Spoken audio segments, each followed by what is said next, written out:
Assalamualaikum warahmatullahi wabarakatuh. Halo anak-anak semuanya. Pada video kali ini saya akan membahas kisi-kisi penilaian akhir semester atau PAS Sosiologi di kelas 10. Jadi nanti untuk penilaian akhir semester ada 50 soal. Adapun kisi-kisinya, nah ini ya. Jadi nomor 1, menjelaskan manusia sebagai makhluk sosial. Tentunya ini semua sudah tahu ya bahwa kenapa manusia disebut sebagai makhluk sosial. Intinya itu untuk nomor 1. Lalu untuk nomor 2, menunjukkan individu merupakan bagian dari kelompok. Nah, konsekuensi dari manusia sebagai makhluk sosial kan tentu saja manusia itu hidup berkelompok ya.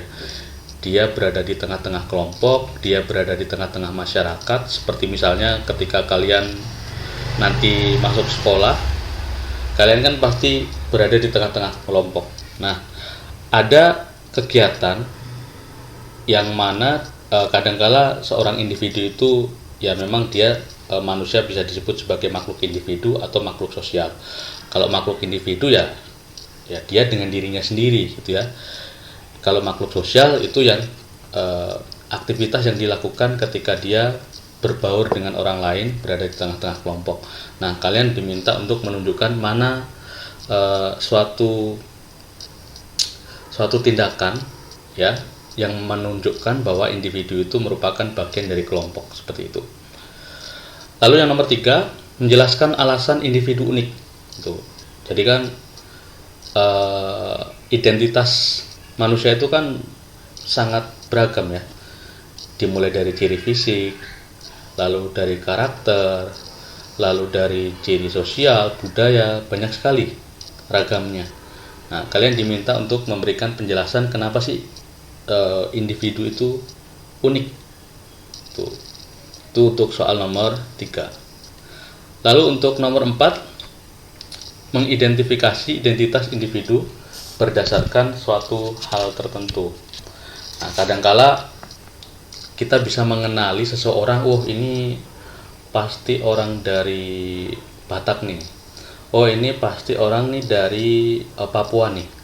Nah, kita bisa mengenali identitas individu kan dari beberapa hal ya. Bisa dari ciri fisik, dari logat bicara, dari cara dia berpakaian, dari kebiasaan dia, macam-macam.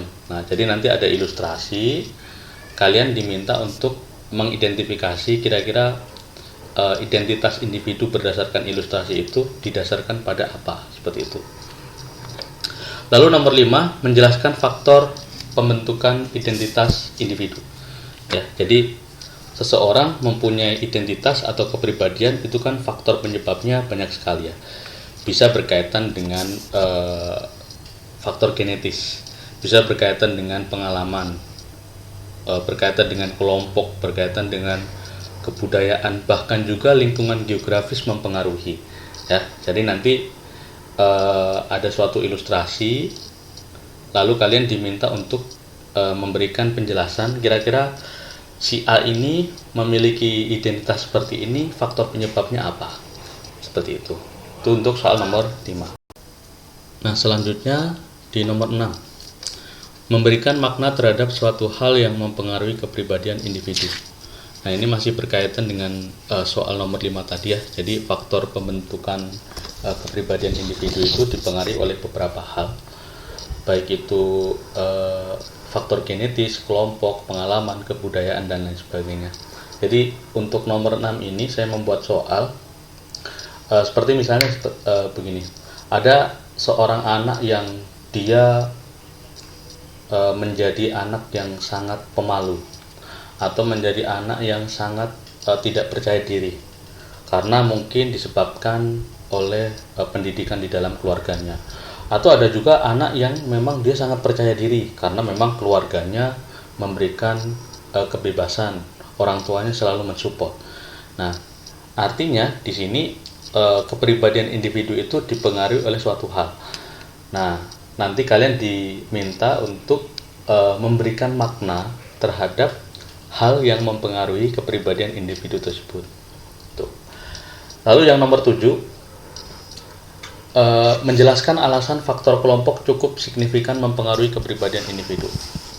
Oke, jadi saya membuat soal misalnya dalam orang yang menjadi tentara seperti itu ya. Itu kan pasti nantinya jadi memiliki kepribadian yang tegas, disiplin gitu ya, taat, loyal seperti itu. Nah, berarti artinya faktor kelompok itu sangat mempengaruhi kepribadian individu. Nah, kalian diminta untuk menjelaskan apa alasannya, kenapa bisa begitu. Itu sebagai contoh ya untuk soal nomor 7. Lalu nomor 8, menganalisis perbedaan karakter masyarakat pesisir dan masyarakat pedalaman. Jadi ini perbedaan karakter yang disebabkan oleh faktor geografis ya. Jadi kalau kita mau analisis lebih jauh, orang-orang yang ada di pesisir itu biasanya lebih terbuka misalnya. Kalau masyarakat yang pedalaman dia cenderung dia eksklusif, tertutup gitu. Nah, kenapa demikian? Apa faktor penyebabnya? Nah, itu untuk soal nomor 8. Nomor 9, memberikan contoh kepribadian yang dipengaruhi oleh sistem kebudayaan. Jadi sebagai contoh misalnya orang yang terlahir dari suku A dan suku B pasti secara kepribadian berbeda gitu ya. Baik itu cara berbicaranya, cara dia berperilaku tentu berbeda. Nah, kalian nanti diminta untuk memilih satu contoh yang menunjukkan bahwa kepribadian seseorang itu dipengaruhi oleh kebudayaan gitu ya.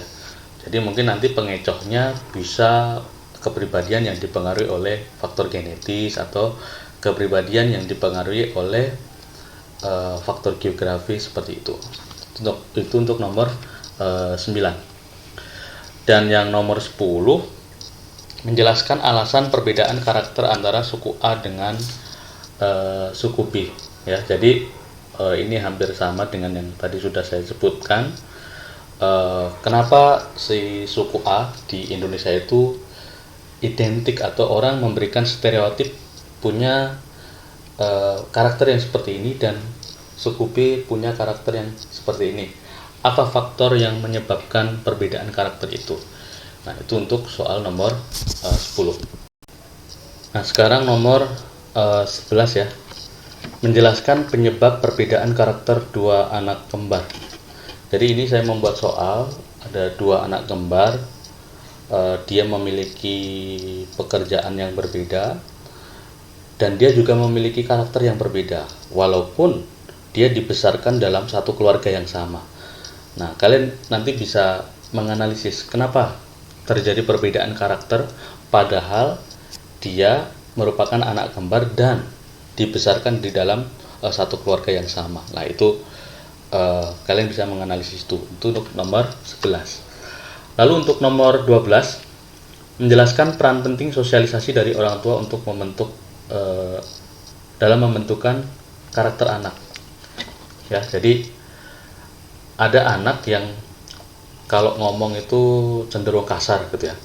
Berarti orang biasanya akan mempersepsikan, oh mungkin di dalam keluarganya orang tuanya juga demikian gitu. Tapi ada anak yang ngomongnya halus, anaknya sopan gitu. Oh mungkin di keluarganya memang diterapkan pendidikan yang demikian. Jadi di sini nanti diberikan soal bahwa kenapa peran penting sosialisasi dalam orang tua itu dalam pembentukan karakter anak. Jadi kalian harus menjelaskan peran penting sosialisasi dari orang tua dalam membentuk karakter anak ini. Untuk nomor 12. Nomor 13, menentukan tahap sosialisasi pada seorang anak dengan jadi tertentu. Nih, saya lupa ini sudah saya berikan belum ya dalam pembelajaran, tapi intinya ini ada 4 tahapan sosialisasi. Ada preparatory stage atau tahap persiapan, lalu ada play stage, tahap meniru, ada game stage, tahap siap bertindak, dan generalize others atau tahap penerimaan norma kolektif. Jadi nanti soalnya itu ada satu ilustrasi gitu ya pada seorang anak lah. Kalian diminta untuk menentukan kira-kira tahap sosialisasi dengan ciri demikian itu pada tahap apa?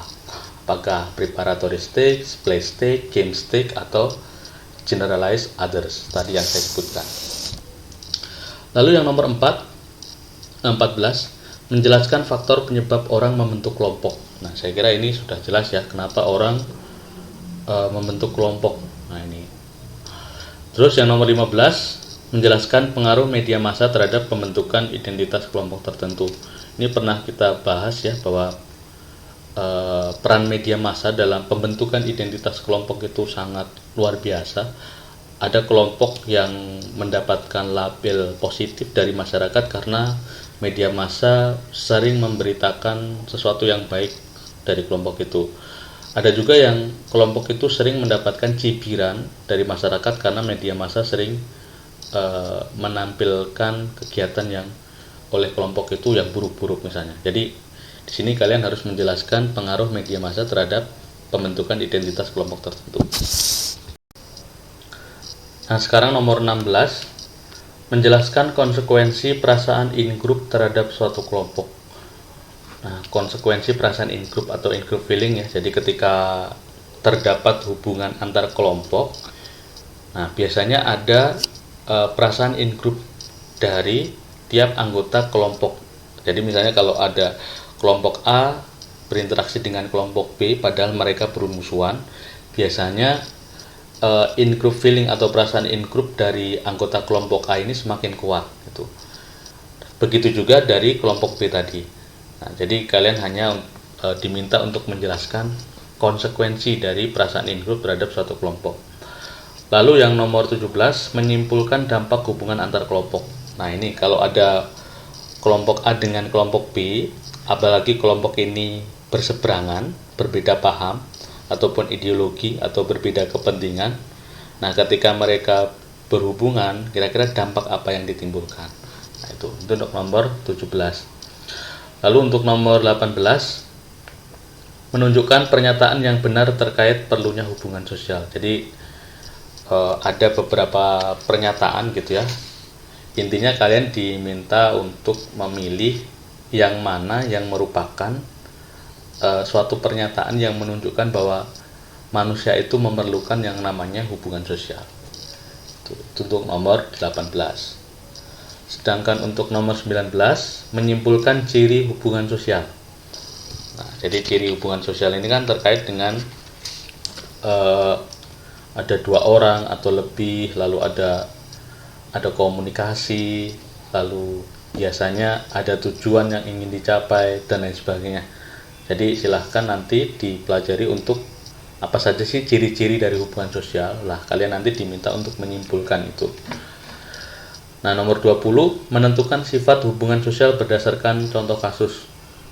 Sifat hubungan sosial yang di sini yang saya maksud itu beberapa waktu lalu sudah kita bahas ya, ada yang teratur, lalu ada aksidental, lalu ada yang berulang. Itu sifat-sifat dari hubungan sosial. Jadi ada satu kasus, lalu kalian diminta berdasarkan kasus itu kira-kira sifat hubungan sosialnya apa ya, apa aksidental atau teratur atau berulang seperti itu. Nah, selanjutnya nomor 25, menentukan sifat hubungan sosial berdasarkan contoh kasus. Ini sama dengan nomor 20 tadi ya. Jadi diminta untuk menentukan sifat hubungan sosial apa berdasarkan suatu kasus yang diberikan. Lalu untuk nomor 22, menyimpulkan gambar tentang siswa yang mencium tangan gurunya. Jadi saya memberikan suatu gambar di mana siswa ini bersalaman dengan gurunya. Nah, kalian diminta untuk menyimpulkan di situ. Misalnya apakah itu termasuk kontak langsung, apakah itu termasuk kontak sekunder, ataukah di situ ada komunikasi dan lain sebagainya. Jadi nanti intinya adalah diminta menyimpulkan dari suatu gambar. Nah, lalu nomor 23, menyimpulkan perbedaan kategori interaksi dengan Google Meet dan WAG. Jadi kan ini suatu bentuk pembelajaran dalam daring ini kan ada menggunakan Google Meet, ada WAG ya, seperti yang kita lakukan.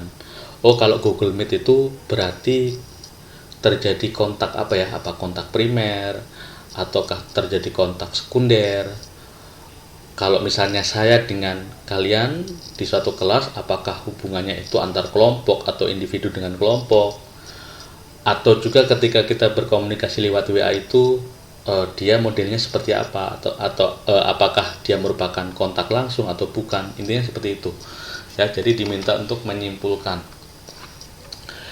Nomor 24, menyebutkan unsur-unsur yang harus ada dalam komunikasi ya. Jadi apa saja unsur-unsur yang harus ada dalam komunikasi, seperti misalnya ada komunikator, komunikan, lalu ada pesan, lalu ada umpan balik, media lah. Di situ yang mana yang merupakan keharusan ketika itu disebut sebagai komunikasi.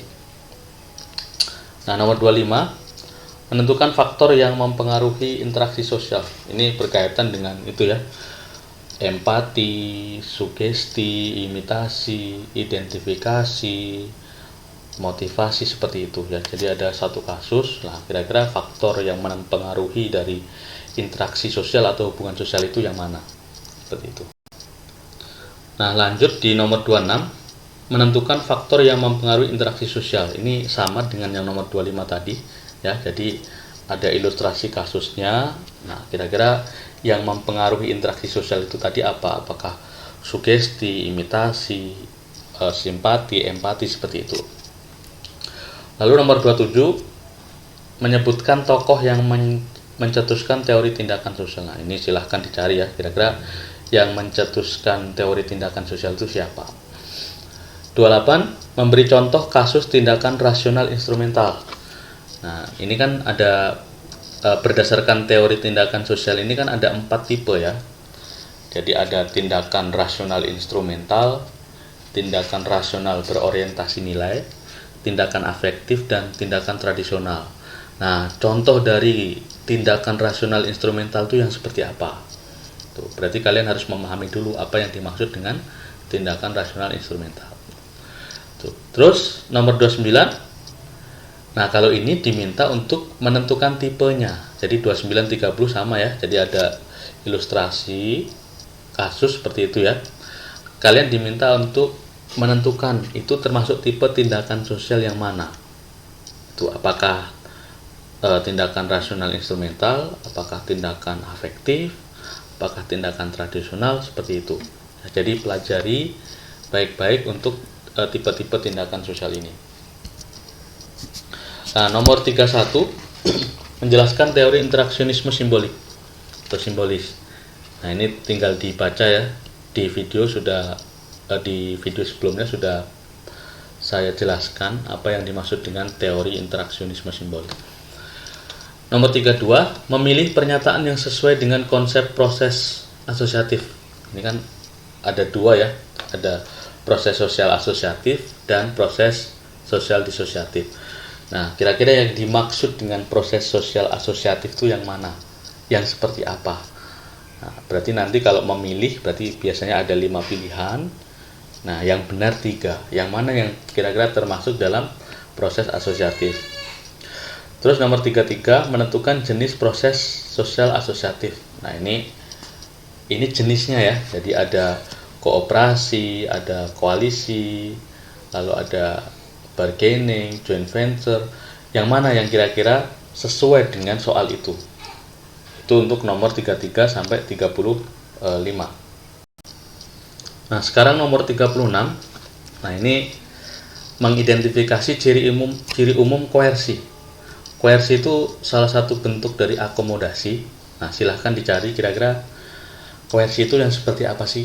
Itu kan ada koersi, kompromi, adjudikasi, konsiliasi.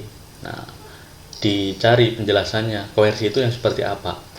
Berarti nanti kalau misalnya diminta untuk mengidentifikasi ciri umum koersi, sudah tahu, oh koersi itu yang seperti ini, seperti itu. Lalu 37, mencontohkan kasus yang diselesaikan secara kompromi. Nah, kompromi itu kan penyelesaian di mana masing-masing pihak saling mengurangi tuntutan. Nah, kira-kira berdasarkan dari definisi tersebut, yang mana yang merupakan contoh kasus yang diselesaikan secara kompromi. Jadi nanti ada pilihan A, B, C, D, E kasus-kasus yang diselesaikan secara kompromi. Nah, kalian diminta untuk memilih yang paling benar. Terus yang nomor 38, menjelaskan peran mediator dalam mediasi. Jadi mediasi itu kan ada apa ya istilahnya ya, penengah konflik yang diselesaikan melalui pihak ketiga, di mana pihak ketiga itu sebagai penengah, seperti itulah ya. Jadi kalian diminta untuk menjelaskan apa peran mediator di situ. Lalu nomor 39, menjelaskan alasan terjadinya stalemate. Nah, ini juga bagian dari akomodasi ya. Tuh. Jadi stalemate itu apa? Silahkan dipelajari lagi, dicari referensi. Stalemate apa itu? Tuh. Nah, kenapa terjadi stalemate? Itu untuk nomor 39. 40, memberikan alasan memilih adjudikasi dalam proses penyelesaian konflik. Tuh. Adjudikasi itu penyelesaian konflik melalui jalur pengadilan. Nah, mengapa proses penyelesaian konflik memilih adjudikasi? Kenapa enggak mediasi atau koersi atau yang lain? Nah, silahkan nanti dipelajari untuk hal tersebut. Nah, untuk nomor 41, menjelaskan tentang akulturasi. Nah, tinggal dicari ya, apa yang dimaksud dengan akulturasi, itu silahkan dicari. 42, menjelaskan hal-hal yang mudah diterima dalam proses akulturasi.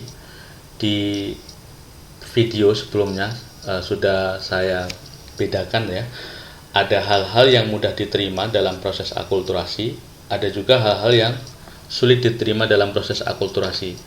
Nah, silahkan dipelajari yang mana yang merupakan hal-hal yang mudah diterima dalam proses akulturasi. Terus yang nomor 43, menjelaskan faktor penghambat asimilasi. Ini juga tinggal dicari saja, materinya sudah saya berikan videonya. Nomor 44, menjelaskan tentang amalgamasi. Nah, ini silahkan dicari apa itu yang dimaksud dengan amalgamasi. 45, mengidentifikasi contoh dari konflik vertikal. Nah, ini sudah masuk ke proses sosial disosiatif ya, konflik. Ada konflik horizontal, ada konflik vertikal gitu ya. Itu contoh sederhananya. Kalau konflik horizontal itu yang konflik antara orang-orang yang sejajar atau kelompok-kelompok yang setara. Kalau vertikal berarti kebalikannya. Nah, silahkan nanti dicari tahu lebih lanjut untuk konflik vertikal ini. 46, membedakan antara kompetisi dan kontravensi. Nah, sudah saya jelaskan sebelumnya, ada kompetisi, ada kontravensi, ada konflik.